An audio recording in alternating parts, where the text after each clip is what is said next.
Chers téléspectateurs, bonsoir et bienvenue dans cette nouvelle édition de votre journal version française ce jeudi 9 mars 2022. Tout de suite pour commencer le journal, le compte-rendu du Conseil des ministres d'hier, mercredi 9 mars, dans ce reportage. Il a été communiqué durant le Conseil des ministres que le gouvernement malagasy a bénéficié d'une indemnité d'assurance suite au passage des cyclones qui ont frappé Madagascar.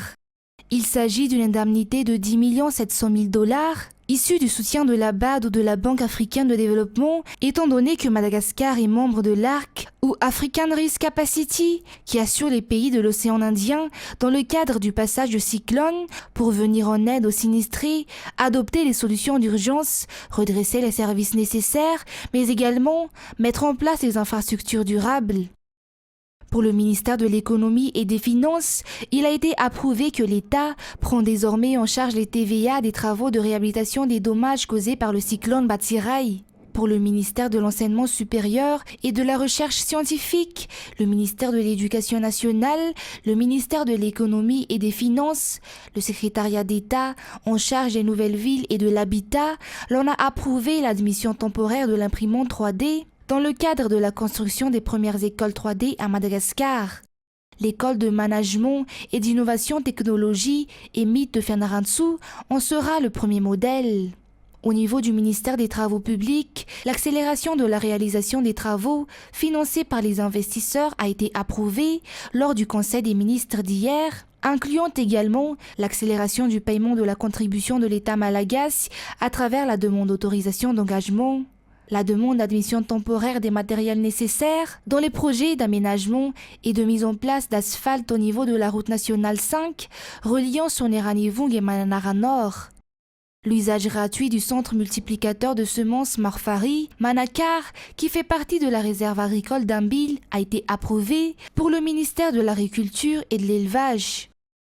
Pour le ministère de la Pêche et de l'Économie bleue, le renouvellement des licences de pêche crevettière côtière a été approuvé. À titre de rappel, 47 licences ont été délivrées en 2021. Un renouvellement annuel est nécessaire, mais seules les entreprises ayant respecté le cahier de charges peuvent y procéder. Pour le secrétariat d'État en charge de la gendarmerie, l'organisation d'une cérémonie d'honneur et de don de matériel de pêche à Ramarson-Zimbrol et ses collègues a été approuvée par le Conseil des ministres d'hier.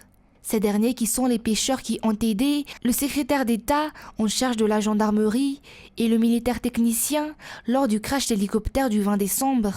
Un décret a également été adopté durant le Conseil des ministres d'hier concernant le ministère de l'Intérieur et de la décentralisation, un décret portant sur la coordination du fonctionnement du BNGRC.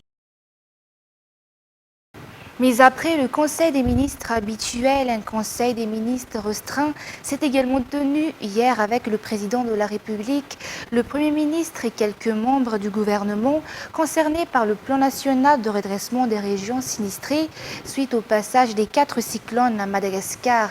Le résumé de ce conseil dans ce reportage. Le plan national de redressement concerne toutes les régions sinistrées après le passage des 4 cyclones à Madagascar. Le président de la République a ordonné, lors de ce Conseil des ministres restreint d'hier, d'établir les besoins de chaque région pour pouvoir en faire l'évaluation financière. Le ministère de l'Énergie et des Hydrocarbures a reçu des instructions pour la mise en place d'un centrale solaire dans les 7 chefs-lieux de région, ainsi que l'utilisation du fioul lourd dans les chefs-lieux des districts afin de doubler la production d'électricité. Pour le ministère de la Population et de la Protection sociale, le président de la République a émis des consignes sur la priorisation des projets dans le cadre de l'amélioration du social de la population malagasy, à l'instar des projets de type argent contre travail, et en plus des aides dont bénéficie la région Atsimotsnanan, la distribution des Vatstins, Kaltsins et des Tuskafamen. Il sera procédé à la mise en œuvre des activités génératrices de revenus et de formation dans la région Analanzruf, Atsnanan, Vadvavi, Fitvnani, Alchemangur, Atsimotsnanan, Anousi, Analamang, Betsbouk et Sofia. Le secrétariat d'État en charge des nouvelles villes et de l'habitat a reçu des consignes sur la réhabilitation durable des cases endommagées dans les zones rurales, La mise en place des marchés préfabriqués métalliques et préfabriqués dans les zones urbaines, mais également la mise en place des maisons similaires à celles dans le projet Titre Vert. Quant au ministère de l'Agriculture et de l'Élevage, il appuiera les cultivateurs à redresser leurs activités, notamment la riziculture, mais surtout pour sauver la saison agricole. À l'issue de ce conseil, il a été décidé que, mis à part la réhabilitation des écoles endommagées, le ministère de l'Éducation va également débuter la construction des nouvelles écoles. La réhabilitation des routes dans les districts sinistrés suite au cyclone a également été discutée lors de ce conseil des ministres restreint. La subvention de l'État pour le budget de fonctionnement des régions a été doublée. Si cela a été augmenté plus du double pour les communes, cela est déjà inclus dans les lois des finances d'après le ministre de l'Intérieur et de la décentralisation. Reportage de Judicaël Randjanirin. L'État malagasy multiplie son soutien aux collectivités territoriales décentralisées pour y garantir le développement. Dans ce sens, le budget de fonctionnement des régions et des communes a été augmenté. Si auparavant cela s'élevait à 210 millions d'ariars pour les régions, désormais le budget de fonctionnement régional est de 420 millions d'ariars. Quant aux communes, leur budget de fonctionnement s'élève à présent à 30 millions d'ariars, si auparavant c'était à 12 millions d'ariars. Mis à part la subvention de l'État, les régions et communes disposent d'autres sources de financement. Concernant les salaires des responsables des Fouktagnes, le ministre a souligné que le budget qui est alloué en 2021 a déjà été débloqué dans sa totalité si le ministère est en pleine coordination des salaires des chefs Fouktagnes pour ce premier trimestre de 2022. Certains chefs Fouktagnes se plaignent de ne pas avoir reçu leur salaire durant ces 9 derniers mois. Le ministère prendra donc les mesures nécessaires pour y remédier. Et sur un tout autre sujet, les opérations de sécurisation vont être intensifiées dans les zones rouges d'après le commandement de la gendarmerie nationale. Dans ce cadre, la 15e promotion de l'USAD ou de l'unité spéciale anti-Dahal prendra la direction de la région d'Atsib ce samedi. Précisément, 30 gendarmes se rendront dans le district de Bétchouk pour lutter contre les Dahal et instaurer et restaurer la sécurité. Ces gendarmes des forces d'intervention de la gendarmerie nationale ou FIGN ont été formés pour les divers dangers sur terrain. Leur formation s'est achevée hier à Lingen. Plus de détails dans ce reportage de Secha Randjenassi. Ces gendarmes, compétents dans la traque des Dahal, venant de clôturer leur formation, vont opérer dans la partie sud de l'île pour y restaurer la sécurité. Cette partie qui est classée comme zone rouge en termes d'insécurité. Les opérations de sécurisation vont s'intensifier dans les zones rouges afin que la population dans ces localités puisse exercer ses activités génératrices de revenus en toute sécurité. Avant d'y procéder, les gendarmes ont été spécialement formés. Ces gendarmes de l'unité spéciale anti-Dahal ou USAD ont donc suivi une formation de 40 jours dans la marche commando d'Ambatlamp et Antananarivo, les tirs et la séance de simulation de confrontation qui a eu lieu hier au champ de tir à Langain. Les 30 gendarmes de l'USAD partiront pour le district de Bétchouk ce samedi, dirigés par le commandant des forces d'intervention de la gendarmerie nationale ou FIGN.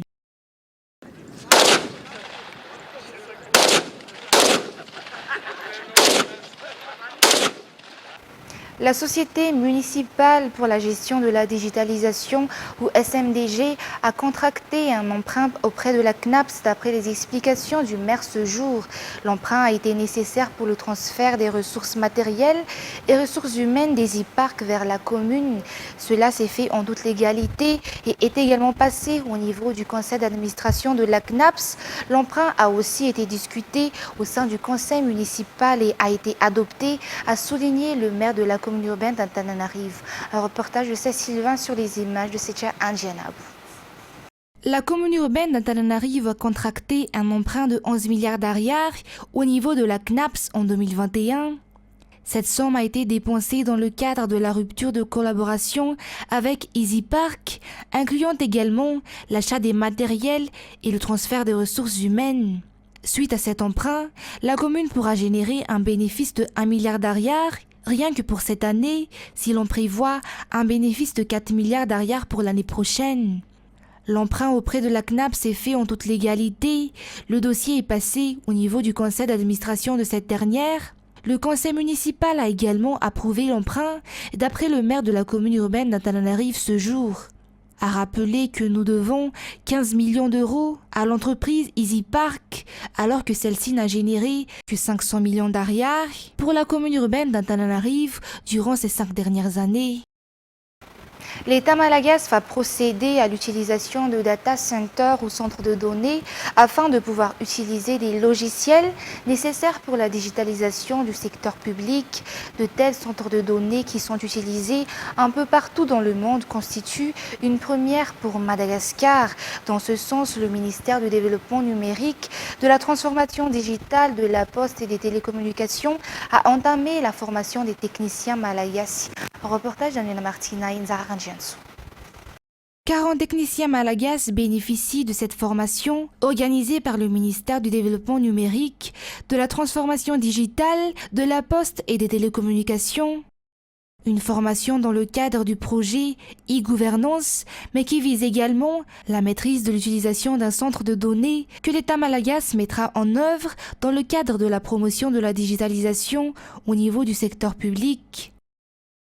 Les services ministériels, les institutions publiques adoptent peu à peu le e-gouvernance.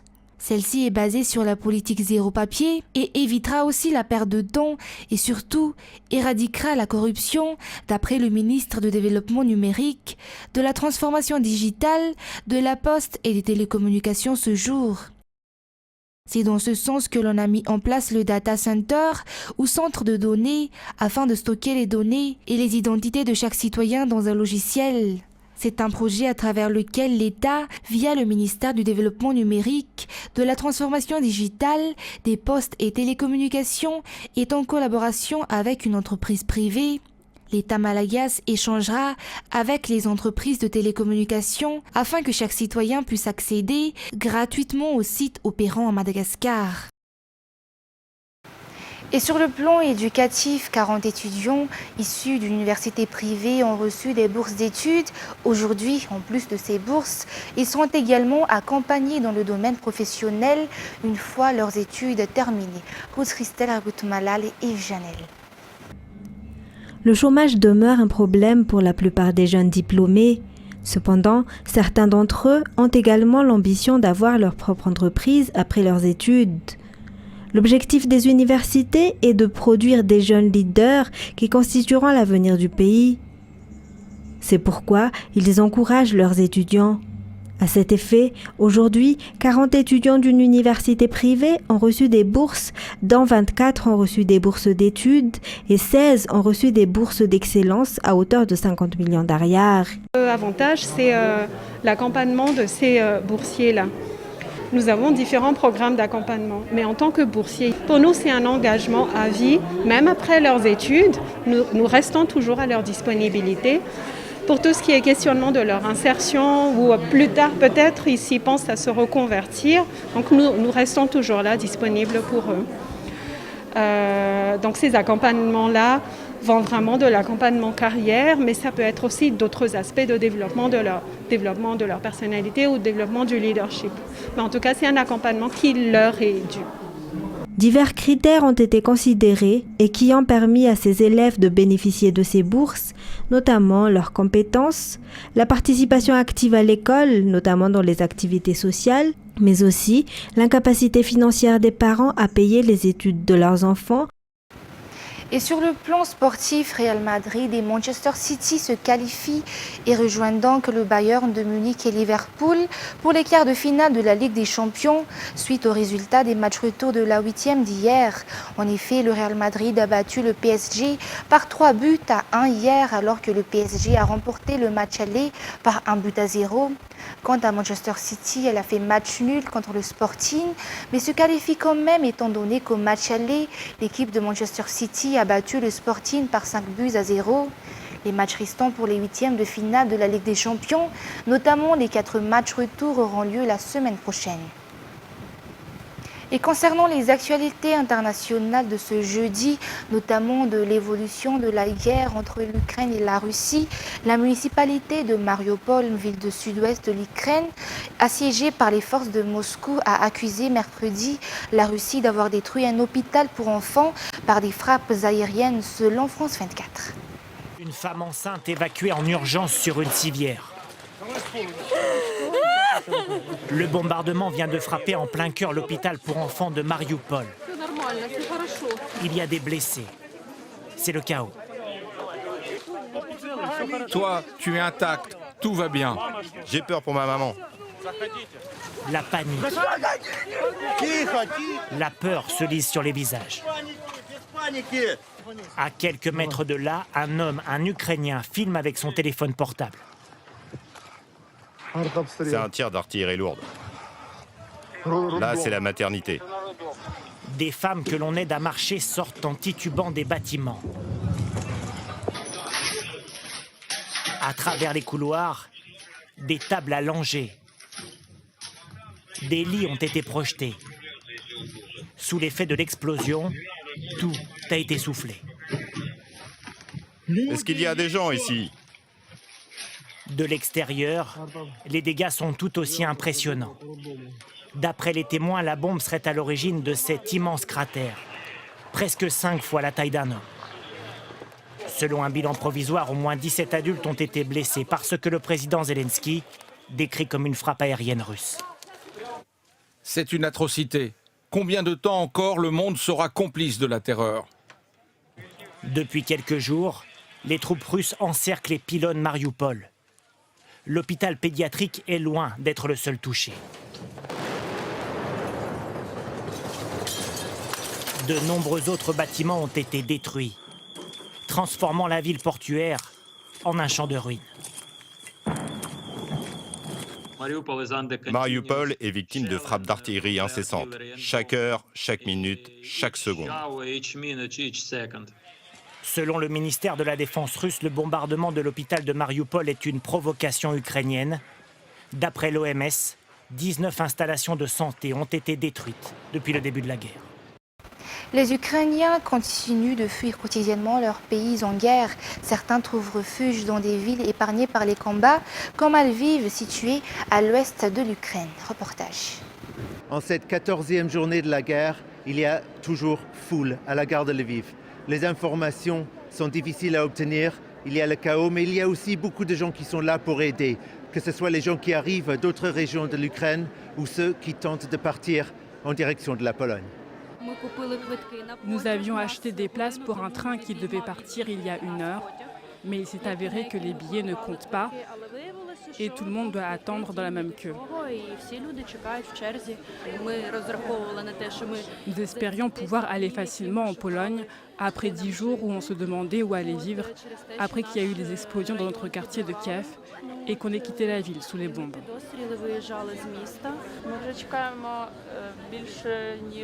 Ça fait plus de 8 heures qu'on attend.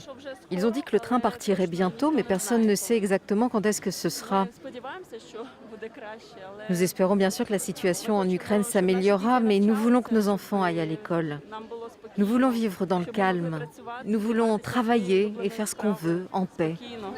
Je suis venue avec eux. Le train pour venir ici, c'était très long et on était assis. Mais enfin, on est arrivé. C'est l'essentiel.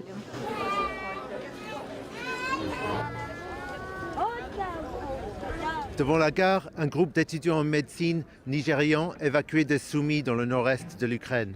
Ils n'ont pas souhaité parler devant la caméra, mais semblaient partagés entre l'espoir de pouvoir revenir rapidement au Nigeria et l'espoir de pouvoir un jour revenir à Soumy, continuer leurs études.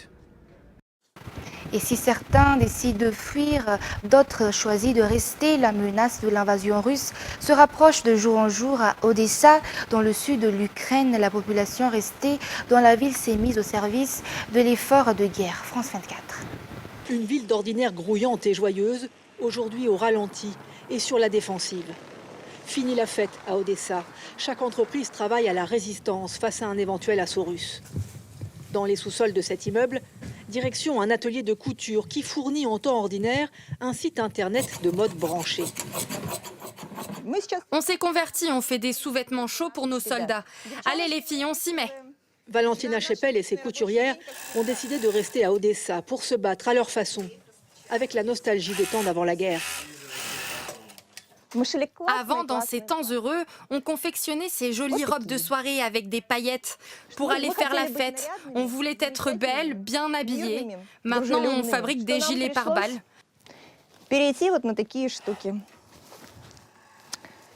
Ça ne nous enchante pas, bien sûr. On préfère confectionner de belles blouses. Mais il faut le faire. Avant le déclenchement de la guerre, dans ce restaurant, c'était soirée foot, bière et hamburger. Viktor Titov, le chef cuisinier, se concentre aujourd'hui exclusivement sur le ravitaillement des soldats ukrainiens. Vous avez les salades, c'est bon? Oui. Il y avait plein de tables, l'ambiance était vraiment bonne. Et regardez maintenant, ce n'est plus un restaurant, c'est un stock alimentaire pour les soldats. C'est très dur, on était heureux et on se retrouve là, comme ça. Dans les cuisines, des employés qui, depuis presque 2 semaines, travaillent gratuitement. L'heure est à l'effort collectif. L'heure n'est pas au profit ni au bénéfice. On veut travailler à la fin de cette guerre. Même les écoles fermées sont transformées en bases arrières. Plus d'élèves, mais des drapeaux prêts à servir dans les couloirs. Les enfants bien sages sur les photos et les pots de crayon bien taillés ont laissé la place aux soldats et aux équipements militaires. Vous avez des périscopes, c'est bon? La chef, c'est elle, Natacha, dynamique guide touristique dans sa vie d'avant, habituée à organiser la vie de groupe. Vous voyez, il y a un enfant qui a laissé son doudou. Il se retrouve maintenant à côté d'une casquette de soldat. On espère bien que cette peluche retrouvera son propriétaire bientôt, quand les enfants en reviendront. Les forces russes sont actuellement à 130 km d'Odessa, dans la ville de Mykolaïv, qui leur résiste actuellement. Odessa s'est barricadée, Odessa est prête à un assaut maritime, assaut terrestre. C'est la question que se posent les habitants de ce port stratégique sur la mer Noire. Et c'est également avec ce reportage que nous terminons l'édition d'aujourd'hui. Tout de suite après cette édition, vous avez rendez-vous avec votre série Revenge. Et quant à moi, je vous donne rendez-vous pour demain pour des nouvelles actualités.